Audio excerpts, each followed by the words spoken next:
Bueno, Alejandro, gracias por venir a esta conversación que tenemos cada tanto. Y en este caso, bueno, me gustaría hacer referencia a un artículo que publicaste ya hace un tiempo para profundizar un poco sobre eso o hablar un poco sobre ese tema que tiene que ver sobre la comunicación y las narrativas de las tecnologías exponenciales. En este tiempo en que estamos bastante acostumbrados o nos estamos familiarizando cada vez más sobre la IA, sobre la inteligencia artificial generativa, digamos, y incluso aprendiendo a usarla, aprendiendo a interactuar, como ha pasado también con otras tecnologías, o tal vez de manera distinta, vos me dirás. Pero bueno, meternos un poco, darle una vueltita más y hablar sobre las tecnologías exponenciales en general, y sobre todo me interesa mucho esto de la comunicación narrativa. Pero para empezar, si te parece, explicar un poco conceptualmente de qué hablamos cuando hablamos de las tecnologías exponenciales.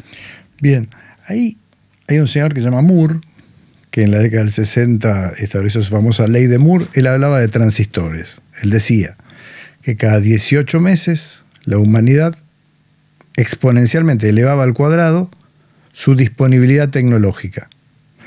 En ese momento, miniaturización, etc. Pero esto se sigue midiendo así la velocidad del cambio tecnológico, se aplica la innovación, pero claro, uno tiende a pensar que son todas las tecnologías. Y en realidad hay un grupo de tecnologías que cambian a esa velocidad. El resto acompaña, se adapta. Entonces son tecnologías que cada 1 año y medio se elevan al cuadrado. Lo que tenían, duplican. Y a veces se hace foco más en una que en otra. Desde el 22 tenemos el foco puesto en la IA, que tuvo su actualización en agosto de este año. Actualizó GPT, que tiene la versión 5, actualizó Claude, actualizó Copilot, que como... Agosto 2025. 25. El mes pasado actualizaron todas. Pero el punto es que están más generativas, dicen en broma las publicaciones, es decir, están más entrenadas, tienen más capacidad de contexto, codifican y decodifican más rápido. La T de los lenguajes GPT, de los lenguajes largos, de los modelos largos de lenguaje, como se le llama, es esa capacidad que tienen de contextualizar rápido, codificar y decodificar, y le van agregando como capas, en las que van procesando a altísima velocidad. Bueno, tienen cada vez más capas, más capacidad de procesar, de codificar, de decodificar. El ejemplo que siempre se da con el término estación. Yo te digo la estación. Puede ser del año, puede ser del tren, puede ser una estación de la vida.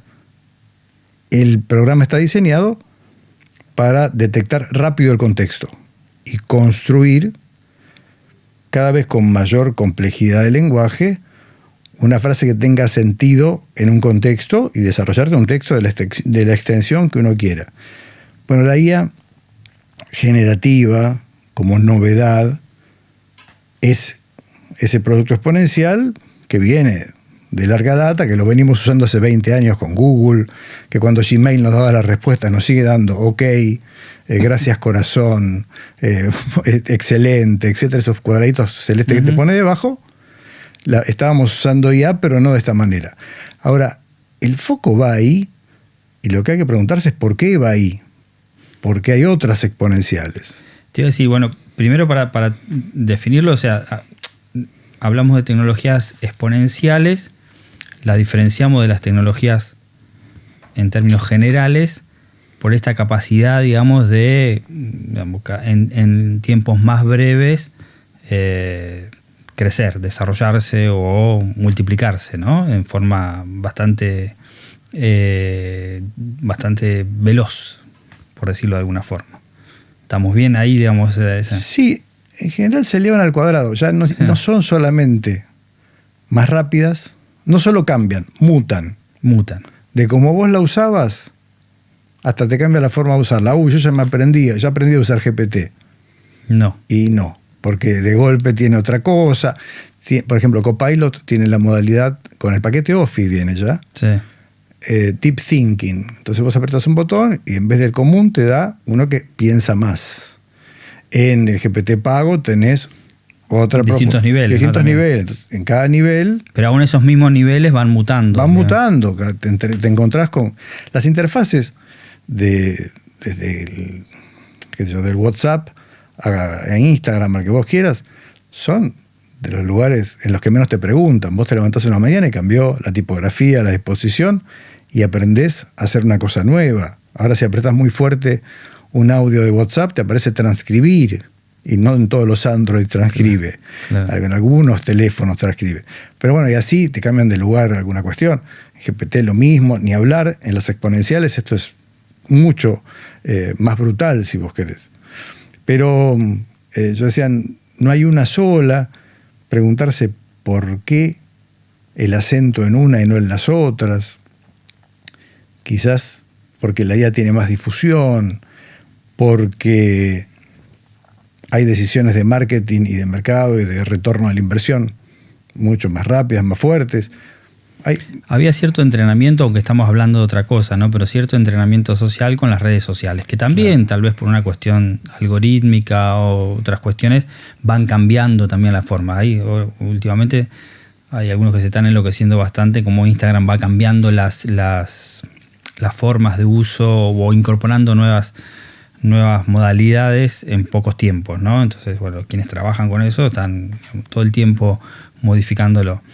Y también las cuestiones pagas, recién hablábamos, lo de ChatGPT y demás. Hay un servicio básico y después, digamos, lo mismo que pasa con X y lo mismo que pasa con Instagram y demás, digamos, servicios premium, digamos.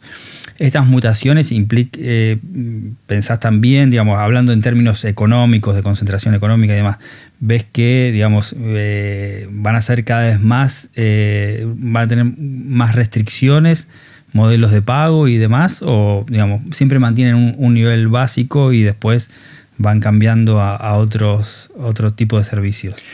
Mira, en general, en la pandemia era todo freemium, claro. O sea, todo gratis, sí. Y de golpe, yo recuerdo, por ejemplo, la aplicación educativa Moodle tenía un modelo freemium hermoso, en 24 horas lo suspendió, pero ya ni siquiera tiene un periodo de prueba, un trial. Te limitaban el tiempo, además, ¿no? Tenía que volver a no, ahora pagás o nada.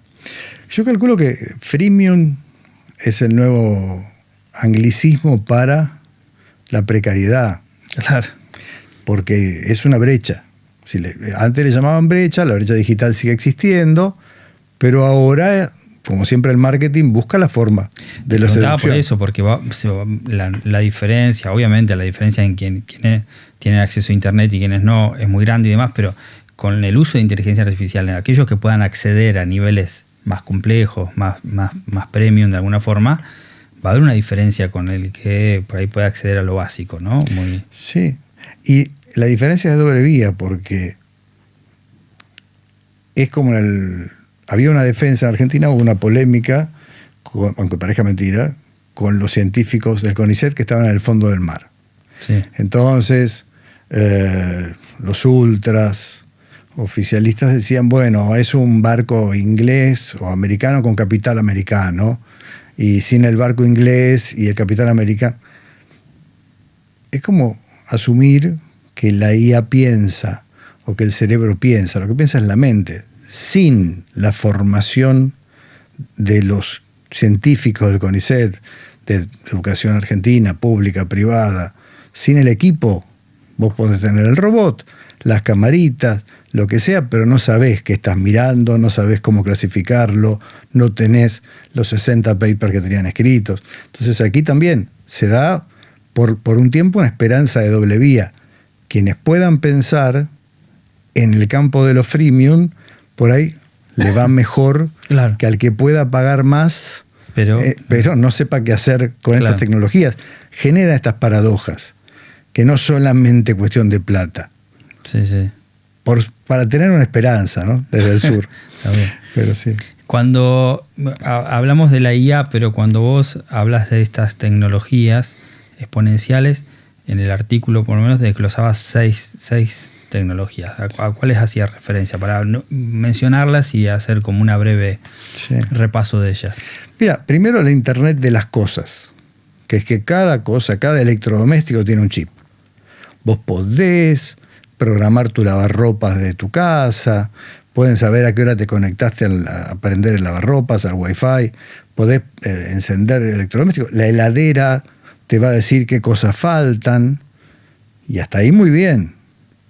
Pero la heladera me dice a mí, cuando se acaba algo, me sugiere marcas, van a tener pantallas, va a funcionar como cualquier sistema de e-commerce, como Mercado Libre, como Amazon, con sugerencias. Entonces, la Internet de las cosas refiere a que todo tiene que producir datos. Y en el escenario más distópico, deberíamos tener un chip y producir datos nosotros. Pero además de producirlos por el teléfono, cualquier electrodoméstico. Esa es una.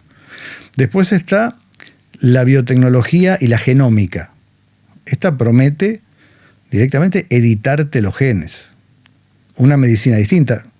Jacques Attali, un escritor francés que tuvo algunas polémicas, pero que no me vienen al caso. El punto es que escribió un libro que se llamaba El orden caníbal, los 70, 80. Así describía la medicina tradicional, esta cuestión de cortar, de entrar, que nos mantiene bastante bien, más lo caníbal que esto, el orden de los farmacéuticos, de la medicalización excesiva que hay para bien y para mal, de proteínas. Entonces, todo ese complejo farmacológico medicinal tiene un desafío, que muchas prácticas van a ser rápidamente reemplazadas, muchas enfermedades cronificadas o curadas, pero interviniendo tu ADN. Claro. Existe, la tecnología existe, no estamos hablando de ficción, no estamos hablando de una frontera de 20 años, está ahí. El punto es si la venden con el mismo entusiasmo que la IA, la Internet de las cosas, la heladera que te reta, la secuencia de tu ADN. Y también con servicios premium, ¿no? Con servicios premium, claro, porque ahí... Hay una serie sobre eso, hay un episodio, creo que es de Black Mirror, que tiene un episodio con eso. Y entonces, y después empieza a tener problemas y bueno, tiene que pagar de por vida, pero acceder a otro, porque todo el tiempo sale una actualización. Para poder vivir, porque él tenía el programa. Primero le dan el mejor plan, y el mejor plan tiene un plus. Siempre surge un plus. Sí, siempre en marketing va a haber un plus. Ahí, por eso surgen problemas políticos todo el tiempo, porque la barrera se corre y no tenemos control de esa barrera. Nosotros ahora estamos grabando un stream, un podcast, que va a salir en la única plataforma que hay. Claro. Hace más de 20 años, que es YouTube, y con la que no podemos negociar nada. Si no quiere que salgamos, no salimos. Y se acabó, por más que paguemos el premium y demás. Entonces, de muchas cosas hay una sola. Y ese solo es monopolio global. Y encima está desregulado, y podríamos seguir con un listado grande. Dijimos, y ya, Internet de las cosas, biotecnología y genómica.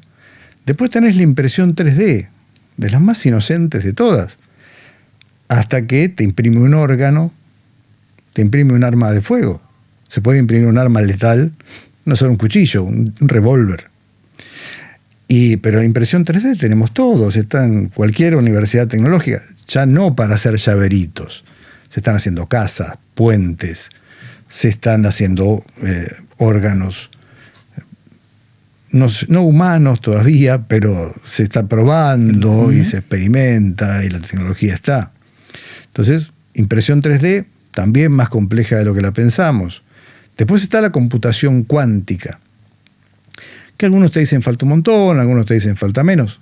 La cuestión es lo binario, que es donde estamos soportados hoy con la computación, con la replicación del cómputo humano que sucedió en las primeras décadas del siglo XX de modo eficiente, con esas computadoras que tenían un galpón entero con válvulas y demás, y que hoy nuestros teléfonos son infinitamente más poderosas que aquella.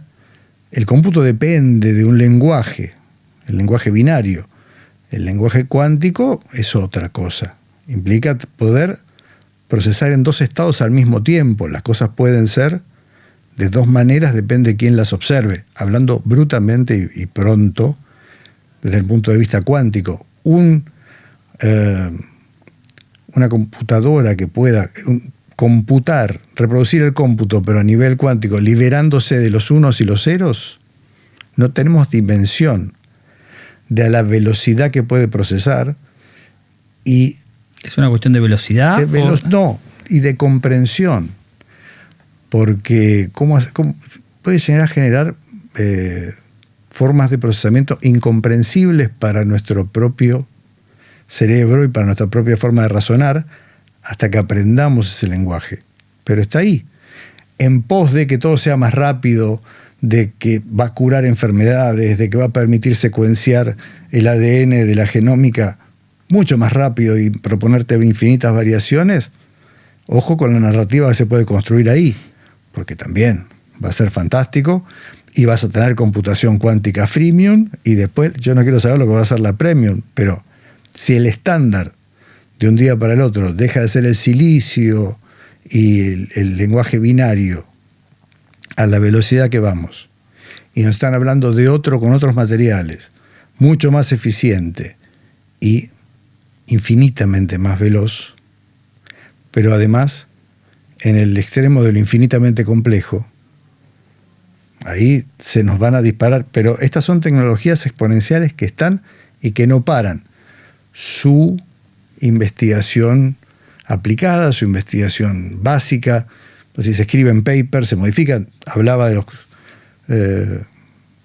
colegas del CONICET que se fueron al fondo del mar, con lo que tenían teóricamente y con una exploración hecha hace una década, escribieron 60 papers. Eso es que la cosa sigue creciendo. Sí, y sobre esto se escribe, se prueba, mientras estamos hablando se experimenta, alguno anuncia que lo tiene, pero está ahí, está en la frontera, como la IA estaba en la frontera antes del 22.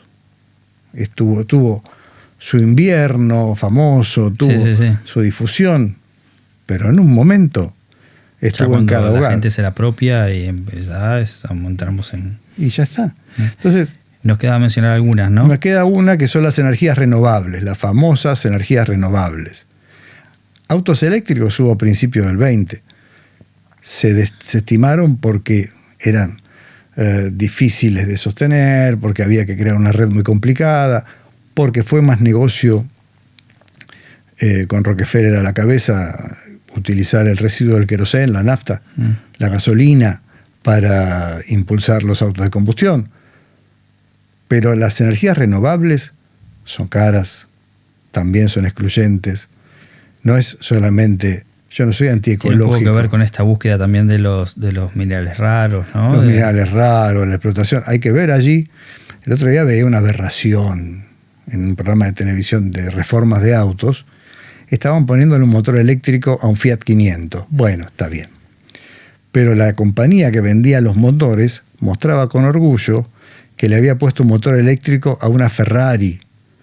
Y yo ya no escuché más, porque me quería convencer de que mejoraba la Ferrari. No. Es como que me digas que una IA pintó la Mona Lisa. No. Bueno, los autos de Fórmula 1 están digamos, se habla de que no sé en cuánto... Claro. La próxima temporada o la otra ya están, digamos, mutando lo eléctrico, ¿no? Claro, para nosotros los dinosaurios, te imaginas en una carrera de TC2000. Alguien me dijo, parece una carrera de afeitadoras. Claro, una carrera de afeitadoras.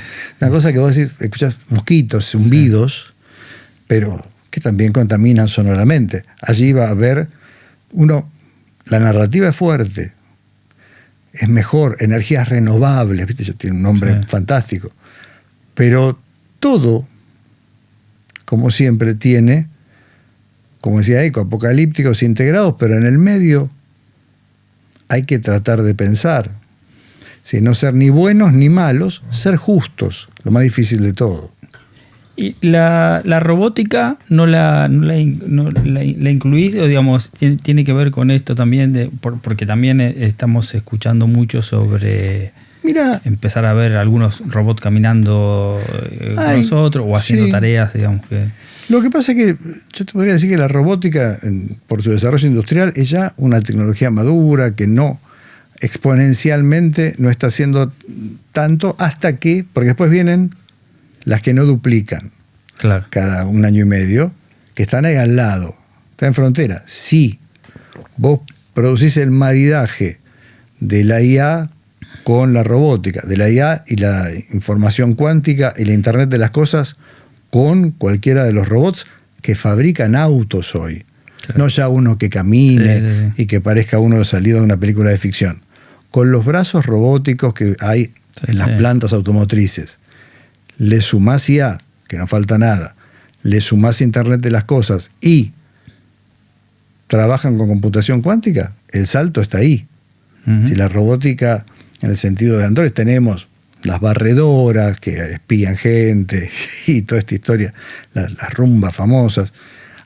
Yo creo que ya es una tecnología madura, como los smartphones, ya no están, como son, digámoslo así, artefactos que mientras no se integren de un modo diferente, con interfaces diferentes a las exponenciales, no entran en esta categoría. Si las tecnologías exponenciales son aquellas que cambian las cosas, claro, pero digamos es una más previsible, ¿no?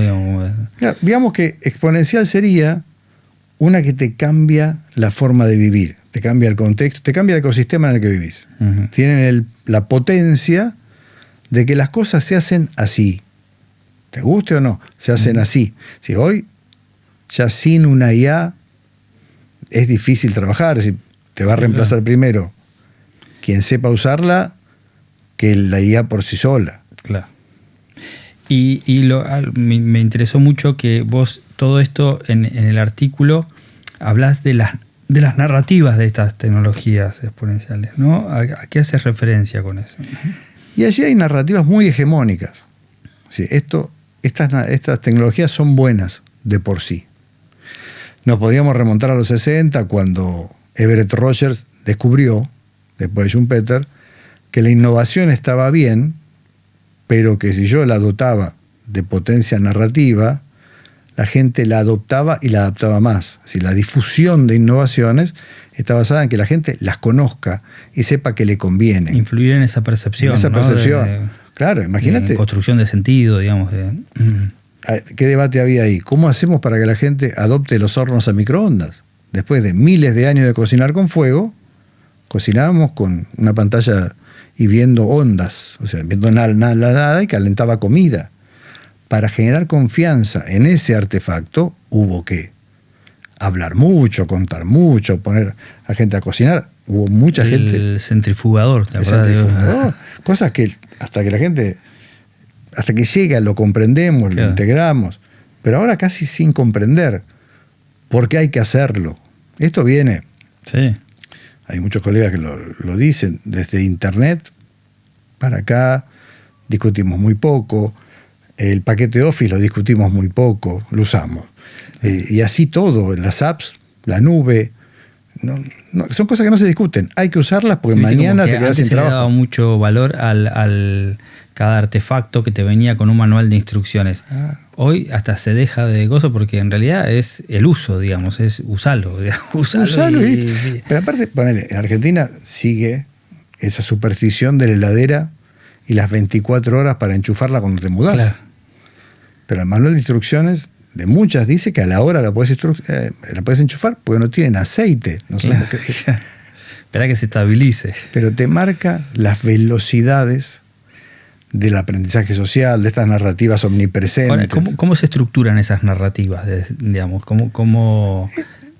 La forma más fácil, menos conspiranoica. Es en los departamentos, es la lógica del marketing. Es el departamento de marketing que le encargan: contame una tecnología incomprensible, no como un ingeniero de sistemas que la creó, sino para todo público. Convertime la IA en algo accesible a la cantidad de público mayoritaria. Fíjate que lo exitoso que fue GPT, la de OpenAI, la de la empresa, la que se lanzó en el 22, entre noviembre del 22 y enero del 23 tenía 100 millones de suscriptores en su versión gratuita. O sea, el marketing funciona bien. El punto es estar atentos a las consecuencias de esto. Bueno, pero pará, ¿esto es bueno o malo para mí, para mi país? ¿En qué país estoy? ¿En qué aparato productivo estoy? ¿Esto qué impacto va a tener en lo mío cotidiano? No para frenarlo, pero ¿cómo está la educación acá y afuera? ¿Cómo lo vamos a integrar en el trabajo, en el aula, en la política, en el sistema legislativo, porque son muy, muy asimétricas. Son situaciones de poder completamente asimétricas, donde un grupo de técnicos, de ingenieros, muy buenos, muy profesionales, con las mejores intenciones, están produciendo algo para millones. Repitamos, las tecnologías no son ni buenas ni malas, pero no son neutras. O sea, ¿cómo hacemos para poner en contexto estas tecnologías y estas narrativas? Porque muchas veces tenemos que recordar a Heisenberg, el teorema de la incertidumbre, para ponerla difícil, porque Heisenberg no es el apodo del profesor White en la serie Breaking Bad, lo elige porque era un físico. El tipo decía que ningún sistema puede explicarse a sí mismo, necesita ir a un metanivel para observarse. A mí me gusta más Leopoldo Marechal, que decía, de todo laberinto se sale por arriba. Claro. Entonces, cuando uno habla de estas nuevas tecnologías o de tecnologías exponenciales, que ya no son nuevas todo el tiempo, Sí. tienen esa capacidad iterativa de autorrenovarse, en realidad habla de un laberinto. Y Google Maps no te muestra el laberinto. Me gustó lo de iterativas, ¿no? Sí. Claro. Iterabilidad. Que son, lo iterativo es la mejora continua, Claro. como principio. Sí, como esencia, pero que digamos que se renueva permanentemente, que adopta los nuevos contextos, ¿no? Una especie de movimiento perpetuo, para ir con algo muy antiguo, pero convalidado por el management y por la necesidad de hacer todo más rápido, mejor y más barato. Entonces te decía, es un laberinto, y yo lo miro desde arriba, lo miro con Google Earth, con Google Maps. No me muestra el laberinto, me muestra el territorio o el mapa, o las dos cosas superpuestas, pero hoy hay que mirar también los laberintos que nos ofrecen estas nuevas tecnologías, porque no tienen hay muchos que se aprenden que hay que girar siempre a la derecha para salir de los laberintos, otros quieren girar a la izquierda. Eso está un poquito más complejo que eso. Por lo menos habría algunos puntos sobre los que tendríamos que reflexionar en torno a estas narrativas para ejercer el pensamiento crítico, que como sabemos no es desconfiar de todo. Volvamos a Descartes. Dudo de mi propia duda. Acá una persona piensa que tiene pensamiento crítico porque desconfía. No, sos desconfiado. Pero es como que esas dudas van quedando atrás, ¿no? Las fake news, digamos, el auge de las fake news y demás, y de los sistemas de chequeado. Llegó un momento que se vaya ordenando solo, ¿no? Que se vaya ordenando, es imposible poder chequear, y que el ecosistema se vaya ordenando. Y pareciera, digamos, que con las regulaciones de la IA y demás, el uso del teléfono, en la escuela el uso del teléfono aprendamos a cosas. Y un poco me parece que pasa con la IA o con otras tecnologías, van en ese camino, ¿no?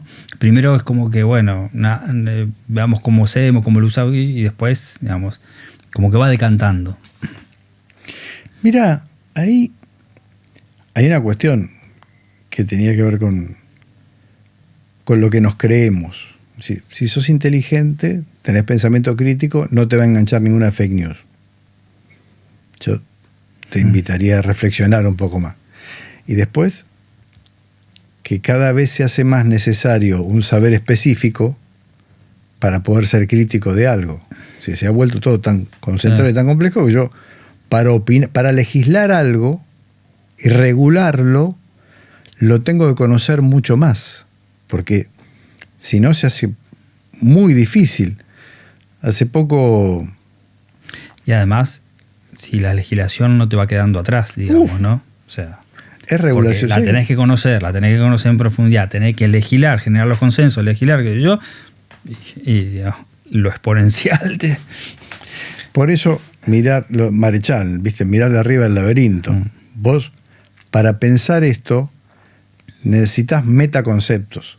Para regular esto, tenés que regular desde metaconceptos. Mi regulación tiene que, por lo menos, regular la simetría. No puede ser que 10 billonarios sean los dueños de estas empresas. Claro. Mi regulación tiene que garantizar transparencia y ética. Yo no puedo asumir que una empresa de genómica modifique en un plan freemium los genes de una persona y después le quiera cobrar para mantenérselo de por vida. Entonces, asimetría, transparencia. Con computación cuántica, la explicabilidad. Entonces, tengo que tener prevención de la asimetría, transparencia, explicabilidad de estos sistemas. Hay metaconceptos que puedo exigir. Y por supuesto que sean ecológicos, porque todas contaminan. Todas las que mencioné son contaminantes. Que el agua, sí, contaminan y todavía producen muchísimo gasto de energía. No estamos entonces yo puedo, si voy a una regulación en el mismo plano, quedo lerdo. Si voy a un uso en el mismo plano, quedo atrás. Porque la cuestión acá es generar metacognición, irse afuera. No es tan difícil, es decir, bueno, para, ¿cuáles son los principios que varían y que afectan a la mayoría? Porque si no, el mismo Asimov, hoy que hablaste de robótica, había puesto las 3 leyes de la robótica, que un robot no puede lastimarse a sí mismo, no puede participar lastimando a un humano, etc. Y después, que ya no le pertenece a Asimov, habían puesto la ley 0, que era que había que pensar que ningún robot podía tomar una decisión que afecte a la mayoría de los humanos por encima de los... No podía poner los intereses particulares por encima de los intereses colectivos. Lo dijeron los de la ley de la robótica, no yo. Pero yo estoy de acuerdo. Pero, ¿a dónde iba?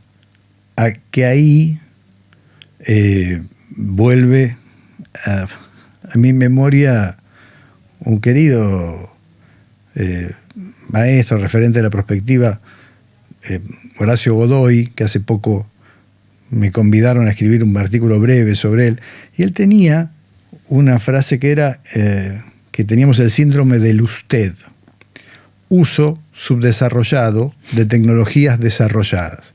Y él prevenía sobre esto fines de los 80, prevenía fuertemente. Decía, miren que el punto del sur global, que ya no es geográfico, sí, es tener un uso desarrollado de estas tecnologías, porque con que más o menos la uses, con que te suscribas, con que sigas la tendencia y la corras de atrás, ya están contentos. No es que tampoco se promueve un sistema abierto, que los términos y condiciones de estas tecnologías exponenciales están fáciles de leer y que están abiertas, están protegidas, pues sí, porque el derecho de autor, porque las patentes. Entonces, hay que generar no solamente desarrollos locales, no es que nos pongamos nosotros nuestro propio Google, no somos China. El punto es pensarlas, pero pensarlas más profundamente, pensarlas colectivamente, encontrar estos metaconceptos que nos permitan pensarlas, usarlas, regularlas, compartirlas, porque sin verlas desde el punto de vista de la simetría del poder, repito, sin la transparencia necesaria, sin una aplicación ética, sin fijarnos cómo nos afecta nuestro ecosistema real y no virtual, por lo menos 4 cosas. Estamos multiplicando los riesgos. Y, bueno, vos hablas de utopías y distopías, ¿no? Sí. Un poco sobre estas tecnologías. Y ahí están las narrativas. El marketing te va a generar utopías. Hay cuestiones maravillosas hechas desde el punto de vista del marketing que están bien. No es que es una práctica malévola, no es que mis colegas que hacen marketing o yo mismo, cuando hago comunicación y marketing, me convierto en una persona desleal. Lo que no puedo es hacerlo sin frontera ética. Pero paraísos se prometen desde siempre. Yo siempre jorobo con la diferencia entre la Edad Media y la modernidad. Como si hubiese gente de marketing en el principio de la modernidad, del Renacimiento, contra los que hacían el marketing en la Edad Media. ¿Qué te prometía el marketing de la Edad Media? Nacías con pecado original, pórtate bien, y si te portabas bien toda la vida, podías acceder al cielo, al infierno y al lugar más lleno de argentinos en el mundo, que era el purgatorio, que lo eliminaron por una decisión administrativa. Y apareció los del marketing de la razón y te decían, ¿querés el paraíso en la tierra? Con voz de venta de la medianoche. Listo, suscribite a la tecnología, a la religión de la razón, tecnología, desarrollo, progreso, y tenés el paraíso hoy, no esperes. Pero ni volvamos a depender de la incertidumbre de portarnos bien, ni el pecado original, ni el paraíso en la tierra. Lo que hemos visto de mitad del siglo XX para ahora, llamale accidentes normales, llamale sociedad de riesgo, que perdimos el control, la controlabilidad de la tecnología se perdió en la era nuclear, se perdió con la contaminación, con las islas de plástico, con las islas de basura. Vamos a hablar dentro de 20 años de lo que nos generó las tecnologías exponenciales, y no. Con la experiencia acumulada deberíamos empezar a hablar ahora. Si no, después sí va a ser demasiado tarde si acumulás la triste performance de estas tecnologías que tuvimos en uso en el siglo XX. Y si las usamos de modo subdesarrollado, ni hablar. Hablábamos de las utopías, de las distopías y también, bueno, de cómo mirarlos, recién mencionaba, de manera prospectiva, ¿no? De cómo ver estos escenarios prospectivos de las tecnologías. Sí, yo en el artículo planteo algunos escenarios. Digo, a ver, vamos a ser lo más utópicos posibles. Yo tengo una persona muy enferma, a mí me ha pasado tener un familiar muy cercano, muy enfermo, y cualquier solución que te acercan, la considerás. Entonces yo te acerco un ejercicio de genómica con inteligencia artificial y que te permite cambiar un órgano impreso en 3D. ¿Lo haces o no lo haces? Y está fantástico, y firma acá, tenés que viajar al medio del océano para hacerte en un barco, porque el Estado que es malo no te deja, y todo ese tipo de cuestiones. Y garantías no, en los términos y condiciones garantías no, pero bueno, con la medicina tradicional tampoco tenías. Claro. ¿Y quién después de ahí, si sale mal, porque está la esperanza, que vamos a estar entre si sale bien, si sale mal? No es la lotería, no es algo no es una apuesta. Acá hay que salir de esta lógica de las apuestas, de lo irracional. La cuestión es fijarse cómo esta media docena de tecnologías exponenciales pueden interactuar entre sí. ¿Pueden funcionar bien? Sí, a nosotros que nos gusta mucho. Y hay como una creencia, una propensión que si lo tecnológico, bueno, tiene más probabilidades de que va a funcionar, ¿no? Porque es el adelanto tecnológico. Bueno, esa es la gran narrativa. La tecnología, la ciencia, la razón, la que vendió en la Edad Media, es mejor que el pensamiento humano. No es neutra, fue pensada por humanos. Te decía, a nosotros que nos gusta hablar de ciudades. Sí. Las famosas ciudades de todo tipo, y entonces las mejoras que podrían traer estas tecnologías en las ciudades. Sí, pero ¿y si se corta la luz? ¿Y si todo lo pensé para que hubiese energía siempre?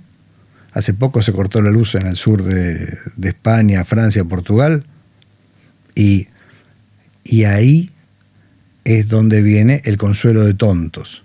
El Eternauta, que es fantástica, a mí me encantó, pero mucha gente se sintió reivindicada por una frase que no está en la historieta original: lo viejo funciona. En realidad, lo analógico no dejó de existir, los sistemas multimodales son más seguros, no podés confiar siempre en que el satélite va a girar, en que la señal no se va a cortar, en que el 6G, el 7G va a ser más rápido, en que vas a tener siempre los cortes de luz son más inusuales, pero los sistemas son más fáciles de hackear. hay nuevas amenazas. A la ciberseguridad, por ejemplo. Todas estas tecnologías, la computación cuántica es genial, pero puede potenciar a los hackers de una manera en la que no hemos pensado nunca. Porque los hackers con esta tecnología te rompen el sistema de seguridad. Vemos cómo está creciendo cada vez más, digamos, el robo a lo tecnológico, digamos, ¿no? O sea, el delito asociado ya a lo digital, digamos. Es que están hechos por humanos. La ciberseguridad es una gran rama que está creciendo muchísimo, pero también te cuenta todas las amenazas que tienen. El hackeo se ha vuelto un grito de rebeldía. Hay muchos expertos en la educación que dicen hackeemos al sistema, hay que hackear la mente, y hay muchos por el lado de la medicina alternativa, nombre completamente cuestionable, que te llaman a hackear a tu organismo, hackear a tu ADN. Claro. Mirá que es posible hacerlo tecnológicamente. El punto es lo poco que se reflexiona acerca de las implicancias de estas palabras. Yo no quiero ser ludita, pero tampoco lo viejo funciona como consuelo. Sí, funciona. Lo analógico es genial. Hay que aprender a leer los relojes con agujas, chicos. Aprendan a qué puede suceder si no hay luz. Hay también en las redes estas personas que se preparan. En las ciudades que decía se ve mucho, digamos, como el uso de las plataformas llevó a que la gente esté cada vez más encerrada, más en su casa, todo lo podés hacer, digamos, a través de distintas aplicaciones y demás, pero conviviendo con el compartir el espacio público, digamos, donde hay un buen espacio público que yo también, digamos, la gente comparte esas cosas, ¿no? Entonces, esa convivencia me parece que son situaciones de estos tiempos también. Es que los humanos no dejamos de ser humanos todavía. Necesitamos de los otros, de juntarnos. En el corte de luz que se cantaba, se jugaba, se compartía, se ayudaba al que no llegaba. Todo eso sucede. No hace falta que se corte la luz para que pase. Sí. El punto es que a la velocidad que nos plantean estas narrativas, no es contraponer. Bueno, a esta narrativa le contrapongo otra. A esta narrativa la leo críticamente. ¿Tiene muchas ventajas la tecnología? Sí, tiene muchas otras que ni siquiera se le ocurrieron a los ingenieros de marketing, porque el hackeo existe, porque a los ingenieros informáticos, a los expertos en marketing, a los ingenieros de marketing fue un fallido, pero está bien. Hay cosas que no se les terminan de ocurrir, porque tampoco tienen la suma del conocimiento público. Hay en experiencia de usuario muchísimo por aprender y también en la desconfianza de los que viven de desconfiar, también mucho para escuchar. Pero hay que ponerlo en acción porque esto está en camino, está entre nosotros. Ahí está lo que mencionás como disputa de futuro, ¿no? Sí, fuertemente. Es decir, ¿quiénes se van a pelear entre sí? Y es una pelea muy desigual, porque hay poca divulgación de los aspectos negativos de esto. En la misma serie, en Black Mirror, está ese episodio de la chica que ve su vida reproducida en una serie a partir de un computador cuántico. Como en tiempo real, se va produciendo una serie de su vida, digamos, ¿no? Y ella quiere demandar a la empresa que hace la serie y la recibe su abogada, con 3 resmas de 1500 páginas apiladas con señaladores de colores que eran los términos y condiciones impresos. Todo lo que ella aceptó, quedan con su imagen, que es lo que hemos hecho todos cuando pedimos, sí, en aceptar en términos y condiciones, pero con lo que hemos aprendido de finales del siglo XX, con lo que hemos aprendido en lo que va del XXI, y con la potencia de todas estas tecnologías asociadas, puestas en iteración, puestas en sinergia, y de las que solo vimos, un término muy argentino vinculado al truco, la pata de la sota. Ni siquiera sabemos qué otras cartas tienen y cómo jugar el juego. Necesitamos pensar más, regular más, pero regular más en el sentido que decía antes, regular, teniendo en cuenta que es una regulación que sirva y que sea acorde a la naturaleza de lo que estamos regulando, si no, no tiene mucho sentido. Hay hay muchas escuelas de regulación, esto tiene historia, hay muchas que ya están acostumbradas a regular situaciones que están ocurriendo y que están en movimiento. No es que la regulación es solo estática, hay muchas escuelas de regulación, hay muchos regulacionistas de distintos órdenes y hay muchas experiencias exitosas en regular cosas que se transforman todo el tiempo. No es que esto va a ahogar a la innovación y que estamos hablando de que se detenga todo, porque no se puede detener. Pero ni que se detenga todo, ni que nos lleve a upas y sin pensar. Es decir, hay que encontrar allí alguna especie de intersticio en el que seamos capaces de pensar usos alternativos, de pensar para qué sirve esto en el sur global. Y para nosotros, hoy el uso subdesarrollado de tecnologías desarrolladas es un riesgo mucho más grande, porque, por ejemplo, en nuestro país se quiso lotear la Patagonia para poner servidores de IA, lo que también era por utópico. Una cuestión que lo favorecía el clima, las temperaturas. Pero eso es ver un aspecto muy chiquito, porque implicaría que los dueños de los datos y de estos centros de datos quisieran geopolíticamente tenerlo en tu territorio y estar al vaivén de tu política y del péndulo argentino. Mientras estén los que me dejan hacer lo que yo quiero, mis datos están a mi cargo. ¿Por qué los datos no están en cualquier parte del mundo y están en ciertos países que en general son los mismos países de siempre? Porque hay allí toda una cuestión geopolítica, de seguridad, de poder en la seguridad de mis datos, que no es solamente el terreno.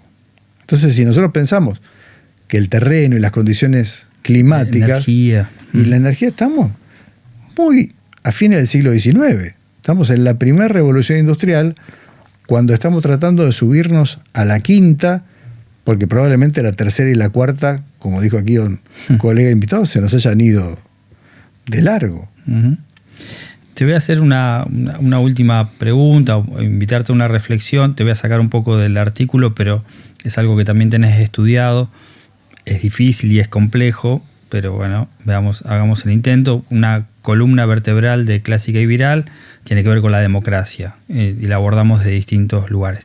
Todo esto que hemos conversado, de estas tecnologías exponenciales y demás, si lo tenemos que vincular de alguna forma, que el impacto en nuestra vida democrática, digamos, ¿qué tipo de análisis podés hacer al respecto? Genial. Sin democracia, esto es invivible. Sí, aquí hace falta juntar muchísimas voces, garantizar muchísimos derechos para poder aprovechar el potencial que estas tecnologías y otras más maduras nos pueden dar. La tecnología puede perfectamente mejorar la vida de las personas, pero las sociedades democráticas son la garantía de que la mejoren y no que terminen, en términos más distópicos, con la vida como la conocemos. Hemos, en pos de la inmediatez, del vértigo, hemos perdido de vista que las sociedades democráticas son la garantía y han sido la garantía siempre, en su etapa moderna, por supuesto, para prevenir la asimetría de poder, que hoy, insisto varias veces en este encuentro con eso, porque es enorme, entre los billonarios y un gobierno. Y ves al revés como una amenaza a la democracia, digamos, de cómo se está dando, no de las tecnologías exponenciales en sí, sino esto, digamos, de quiénes son los dueños, de cómo impactan la política, de cómo, digamos, protagonizan la política de alguna forma, estas situaciones más autocráticas que estamos viendo, digamos, erosionan, digamos, cómo es esa tensión entre estas tecnologías exponenciales y el sistema democrático. Es muy fuerte porque las sociedades a la medida de los billonarios tecnológicos son muy parecidas, riman mucho con lo que se está llamando hoy en día la ultraderecha del siglo XXI. Sí, derivas autoritarias, gobiernos autocráticos, que no son totalitarismos como los del principio del siglo XX. Por supuesto que no lo son. Umberto Eco escribió en los 90 sobre urfascismo y dijo que hoy no necesitan ser como Mussolini o como Hitler, un régimen, para ser considerado fascista, que el fascismo también se sofisticó. Entonces, la democracia está con amenazas fuertes a sus puertas, porque se la quiere medir con indicadores productivos, con indicadores tecnológicos, con indicadores que no tienen nada que ver con la gestión del bien común, con garantizar sociedades más igualitarias, con todo lo que la democracia trae. Entonces, hoy están fuertemente amenazadas, pero en esa fuerza, en esa supuesta fragilidad, el sistema democrático, en su imperfección, tiene la potencia para ser antifrágil, como dice Taleb. Estos sistemas que se alimentan del caos. El caos que está generándose invita a la democracia a fortalecerse mucho más. Pero para eso necesitamos discutir mucho, conversar entre muchos. Esto que parece una pérdida de tiempo, generar consensos, pero que a la larga los consensos, las discusiones, los acuerdos permiten ir más rápido. Las imposiciones son... Vísteme despacio que estoy apurado. Claro, son piques de 100 metros, es un sprint. Pero la vida en la Tierra es una maratón. Y una maratón con relevos. Aunque parezca todo lo contrario. Aunque parezca hoy, todo digamos, lo contrario. ¿No? Pero los niños todo siguen, 100 metros. Todavía los niños siguen naciendo en 9 meses, todavía. Cada vez menos nacen, pero... Nacen menos, pero las pocas certezas que tenemos, la gravedad sigue funcionando, el sol sigue saliendo a la mañana. Sobre estas pocas certidumbres tenemos alguna más. La democracia sí nos van a mostrar sistemas autocráticos muy exitosos, pero de lo que sabemos muy poco, de los que hay que rascar un poco y que hay visiones críticas de un lado, críticas del otro. No, en un lugar donde deciden muy poquitos por sobre el conjunto, difícilmente las cosas salgan más bien. Posibilidades de error. Y largo plazo, porque hay más posibilidades de error, porque por más que tengas tu computador cuántico, tenés sesgos. Y los sesgos humanos y los sesgos algorítmicos son quizás de los riesgos más grandes que tenemos, porque muy pocas veces somos conscientes de nuestros sesgos. Sí, claro, por supuesto, seguramente para mí sea un sesgo de confirmación, que algo que coincide con mi pensamiento, que la democracia está bien. Pero poniéndolo a prueba con muchísimos autores y muchas experiencias, va más allá de mi sesgo de confirmación. Y también otro sesgo es el sesgo de fijación funcional, eso que tiende a hacernos pensar que las cosas sirven solo para lo que fueron diseñadas y que no se pueden adaptar. La creatividad no sería posible de esa manera. Por lo tanto, la democracia fue pensada para muchas más cosas de las que hoy en día estamos. No es la democracia ateniense, tampoco es la democracia del principio del siglo XX. Es una democracia que puede transformarse, que necesita repensar muchas cuestiones, pero que tiene la potencia para hacerlo.